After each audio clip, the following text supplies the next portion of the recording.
Hey guys, what's going on and welcome back to the show. So for this week's episode, we are reviewing the XFL Houston Roughnecks version. Now there was actually 9 balls in total, 8, one for each team, and then there was the Team 9 version, which was basically the practice team ball. So the difference between the Team 9 version was that there was actually no team name on it. So it did have obviously the league's logo, and the ball's qualities were all the same. It was just missing the actual team's name itself. So again, this is the Houston Roughnecks version. So let's get into the review.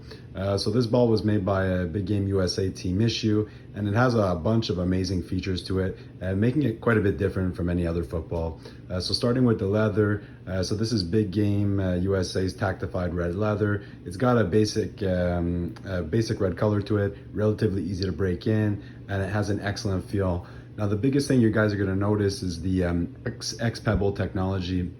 Now this is really a game changer, and it differs from the original XFL ball that was used in the inaugural season back in 2000, and it's really different from any other football. So we're used to really seeing round pebbles on footballs, and this is the X Pebbles. So essentially you can feel the difference in the touch, but in reality, I mean, it's just like a typical pebble, that it does add some kind of texture, and it has an excellent feel.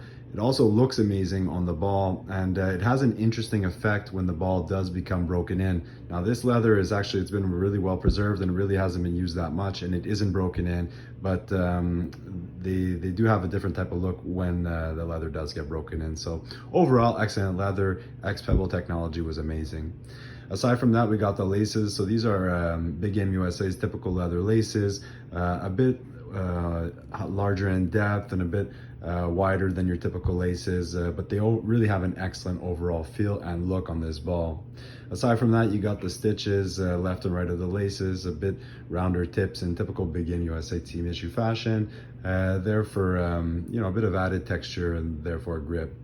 Aside from that, you got a different design on the ball. So I mean, you got the league's logo on each of the top 2 panels, and most importantly, you got the X Pebble Technology. So these are there for tracking purposes. They look pretty good on the ball, definitely different from your typical, NCAA and FHSA regulations and Canadian football, Canadian CFL, where you got the stripes on the top 2 and lower 2 panels. It's really different, So it has an amazing look when you see the ball spin, and it definitely does a good job in terms of tracking, So definitely different, and they look pretty cool. Aside from that, the texture of the actual X Pex itself, as well as the logo, I guess the best way to describe this is it isn't tacky, although it has a bit of a gritty feel to it. So in other words, almost like a really light sandpaper. It's a bit rougher to the touch when you're comparing the leather to the actual paint itself. So an interesting fact, and adds for a bit of, obviously, an extra bit of grip, etc. So overall, it's an excellent ball. Definitely a recommend. And much harder to come by nowadays, but if you can catch one, definitely a good catch. So that's it for this week's vid. Don't forget to hit that like button and subscribe if you haven't already, and tune in next week for another official Leather Football review.